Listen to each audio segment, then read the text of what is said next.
Welcome to the Hilltop Surfaces facade overview.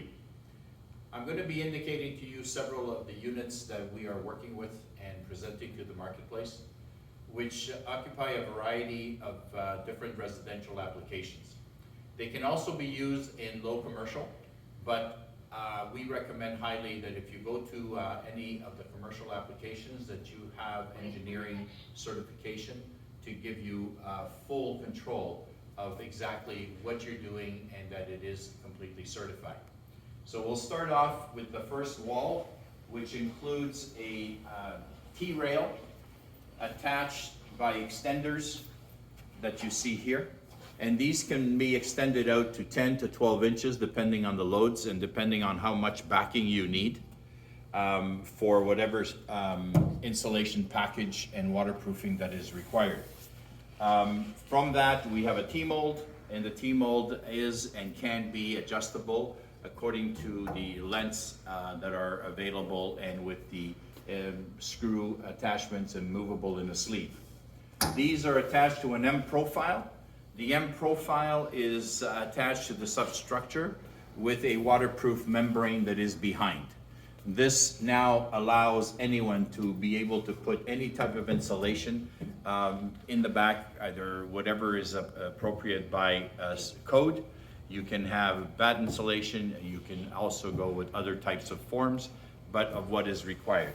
The system is fully ventilated, allows airflow from top to bottom, and with escape routes of the ventilation coming out from the joints between panels.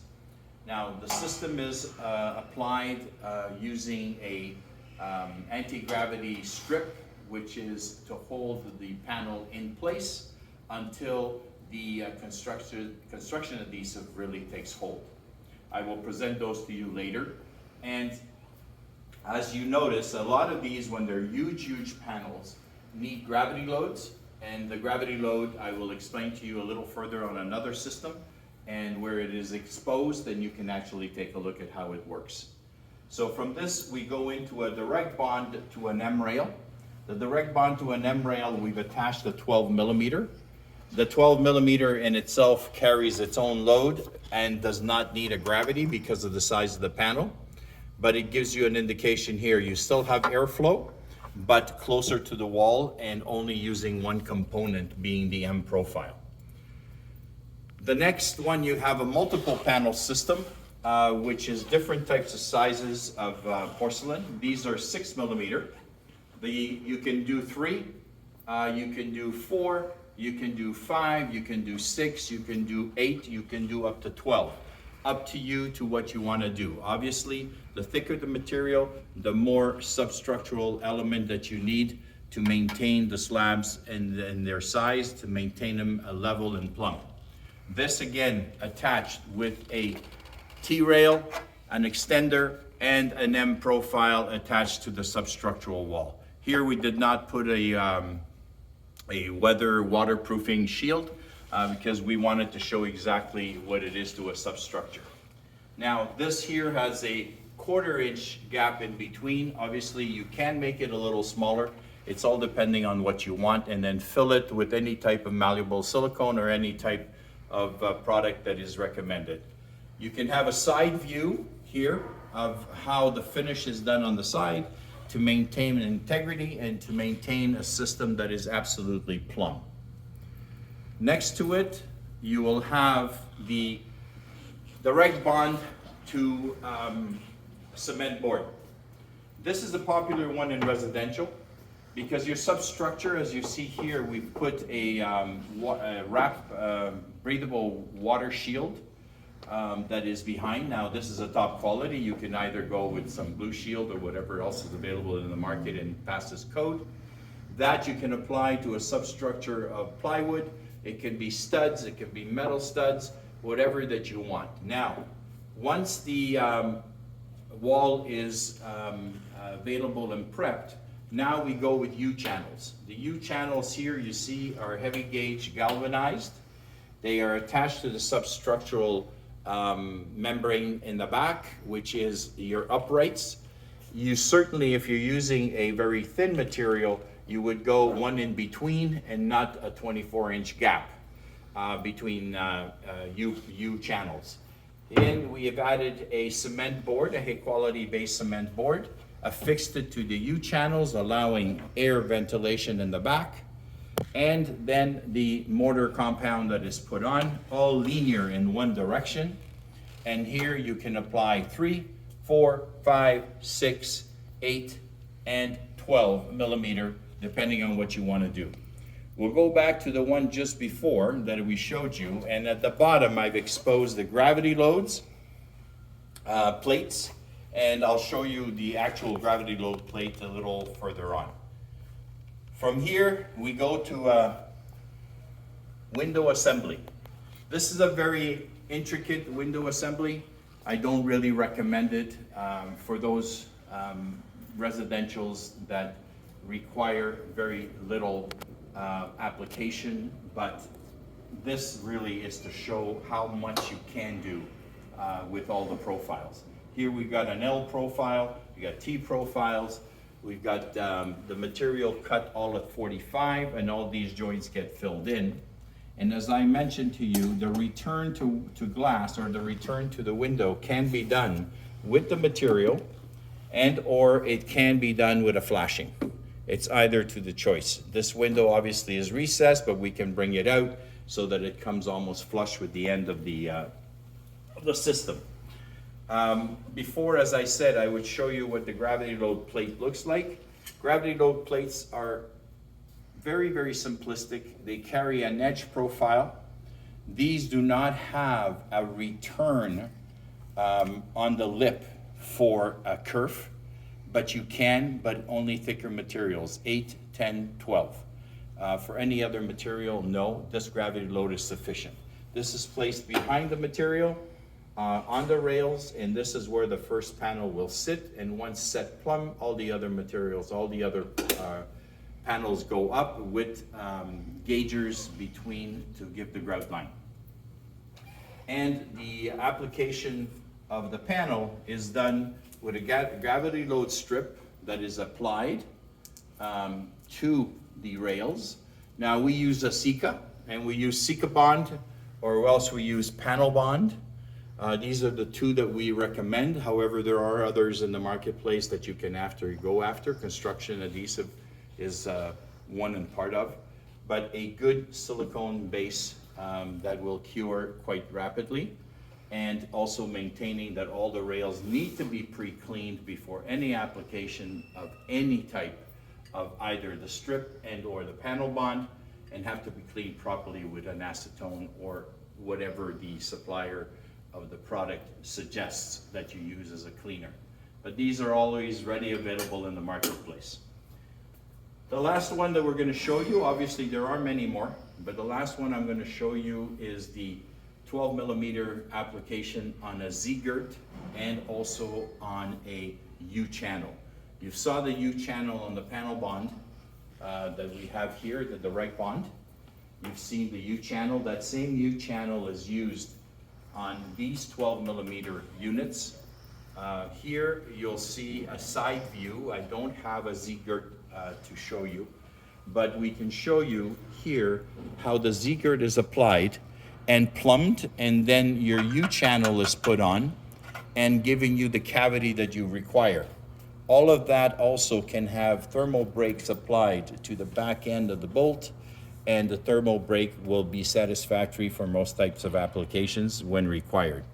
These are 12 millimeters that have been used, approximately 50 by 24, and we did a little detailing by applying a natural material on top of it. If we go down to this area down here, I will show you primarily the different types of profiles that we are using. So as I mentioned to you, we use two types of M profiles.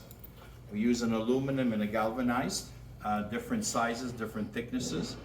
These are common to the types of applications that we use.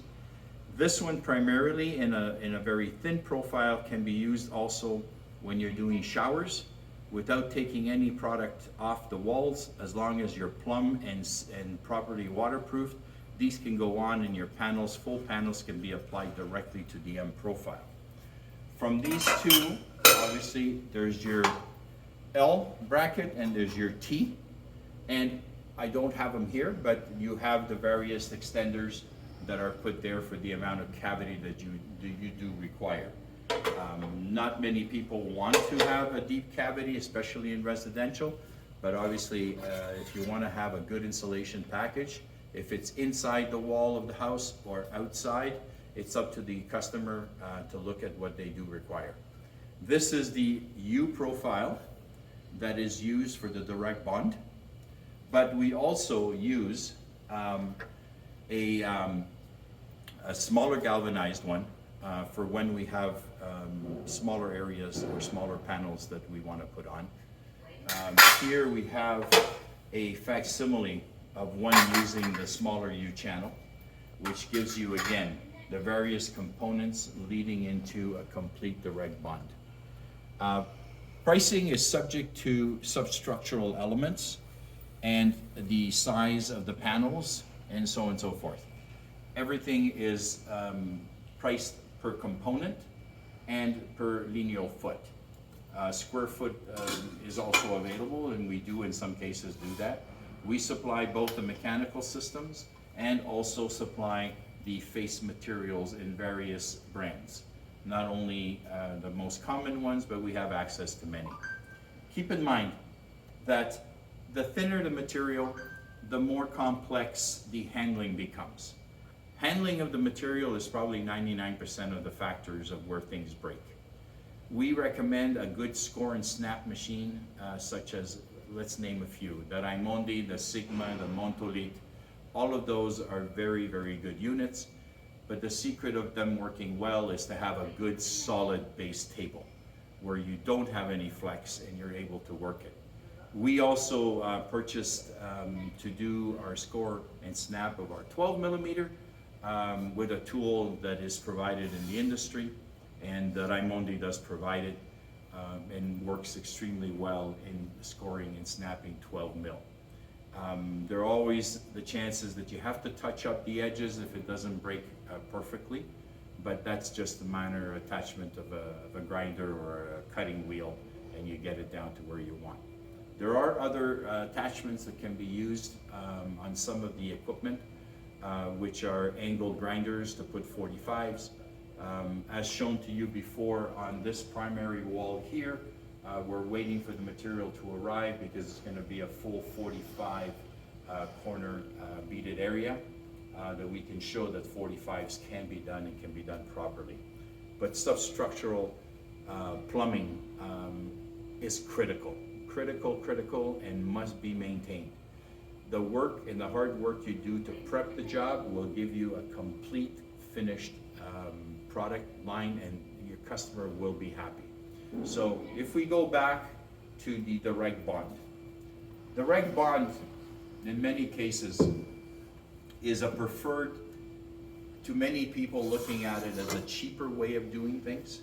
Well, not really, it's not necessarily cheaper, but it is what most tile setters are accustomed to. Direct bonding something to something.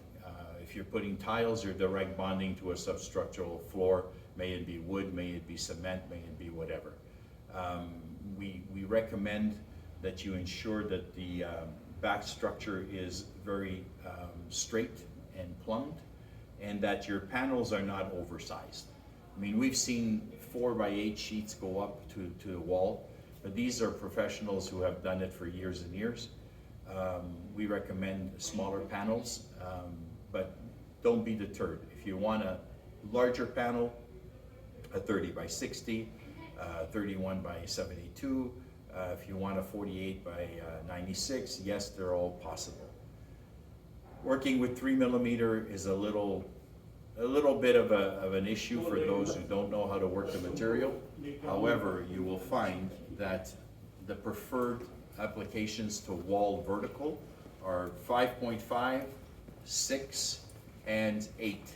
4 is being used, but 4 is one producer, I believe, that's doing it, and gives you a flexibility, but it doesn't give you the impact resistance, I believe, that a 5.5 or a 6 millimeter will give you. But that's all based upon whatever the customer wants and the budget that they're in. 3 millimeter is used a lot on verticals that are thin stripped, not full panels, and are applied very carefully and very gingerly by someone who knows how to do it. When you apply the panel, I recommend that everyone taps it in place. Tapping it in place, not with a hammer, not with a mallet, but work yourself a piece of 2x4 with a little bit of a carpet on it or something that you can push against or tap against the panel to make sure that it is properly set. Usually within 2 to 3 to 4 hours, depending on weather conditions, temperatures, your panel should be set enough that it won't gravitate through gravity down and move and or be altered in its positioning. But if you use gravity loads, again, you'll be 100% assured that that panel is not going to move.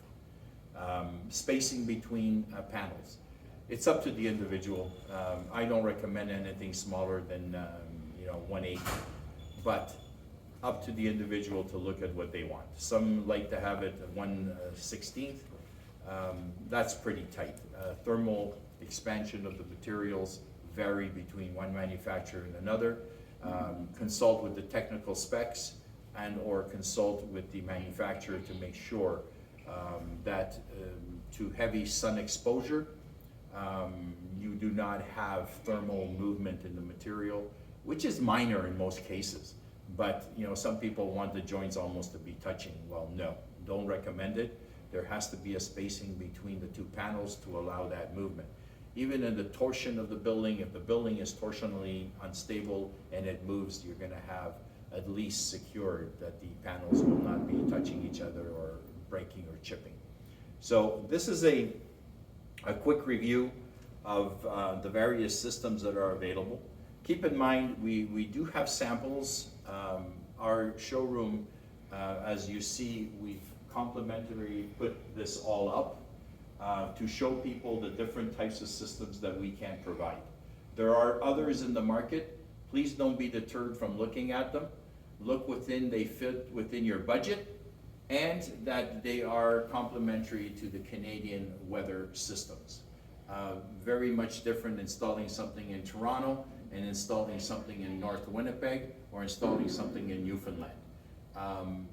Weather and climatic changes that are roller coasters can affect the systems that you're going to use, but I believe that we are using all Canadian-made systems because we're in Canada, and I think those that have produced them understand what the particularities are for our types of applications. These are but a few. There are many more. European style, there's just too many to name them all.